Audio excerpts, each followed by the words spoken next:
നിസ്കരിക്കാൻ തോന്നുന്നില്ല, മനസ്സിൽ മടി വരികയാണ്. എങ്ങനെ കൃത്യമായി നിസ്കരിക്കാമെന്ന് ഞാൻ പറഞ്ഞു തരട്ടെ. ഈ കാര്യങ്ങളൊന്ന് ചെയ്തു നോക്ക്. ഇൻഷാ അല്ലാഹ് നിസ്കരിക്കാനുള്ള മടി നമ്മിൽ നിന്ന് ഇല്ലാണ്ടാവും. 1. ബാങ്ക് കൊടുക്കുന്ന സമയം നമ്മൾക്ക് തോന്നും ഇനിയിപ്പോ നിസ്കാരം പിന്നെയാക്കാമെന്ന്. ആ ചിന്ത വരാതെ നോക്കുക. അങ്ങനെ വന്നാൽ ഉറപ്പിക്കുക ശൈത്താൻ നമ്മെ പിഴപ്പിച്ചുകൊണ്ടിരിക്കുന്നു എന്ന്. 2. പരമാവധി ബാങ്ക് കൊടുത്ത സമയത്ത് തന്നെ വുളു എടുക്കാൻ ശ്രമിക്കുക. 3.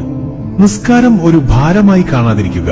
കാരണം നാളെ നമ്മുടെ ഖബറിലെ കൂട്ടുകാരൻ നിസ്കാരമാണ്. പിണക്കി വിട്ടാൽ ഖബറിലൊന്ന് തിരിഞ്ഞു നോക്കാൻ നിന്റെ കൂടെ നടക്കുന്ന ആരും കാണൂല, അതോർക്കുക. 4. സ്വർഗത്തിന്റെ താക്കോൽ നിസ്കാരമാണ് എന്ന് റസൂലോര് തന്നെ പറഞ്ഞതാ. അതെപ്പോഴും ഓർമ്മയിലുണ്ടാവുക. അതിനർത്ഥം ആ താക്കോൽ ഇവിടെ നിന്ന് കരസ്ഥമാക്കാത്തവർ സ്വർഗം മോഹിക്കേണ്ട. 5. കുറച്ചു കഴിഞ്ഞ് നിസ്കരിക്കാം എന്ന് തോന്നുന്ന സമയം ഖബർ, മഹ്ശറ, വിചാരണ ദിവസം, സിറാത്ത്, നരകം, ഈ സ്ഥലത്തൊക്കെ നമ്മൾ ഒറ്റക്കാണ് എന്ന ബോധം എപ്പോഴും മനസ്സിലുണ്ടാവുക. 6.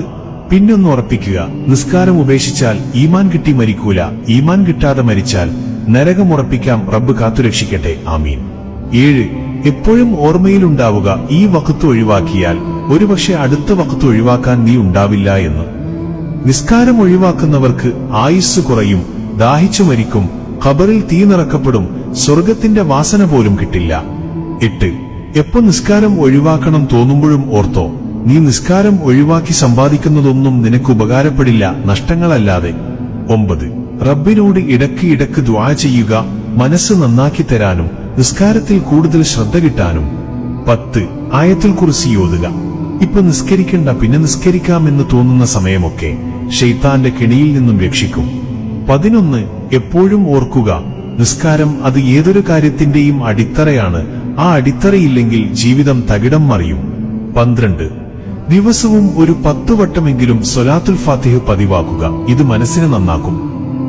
ഇങ്ങനെയൊന്ന് ചെയ്തു നോക്ക്, ശരിയാവും ഇൻഷാ അല്ലാഹ്. മറ്റുള്ളവർക്കും ഇത് അയച്ചു കൊടുക്കണേ ഹബീബേ.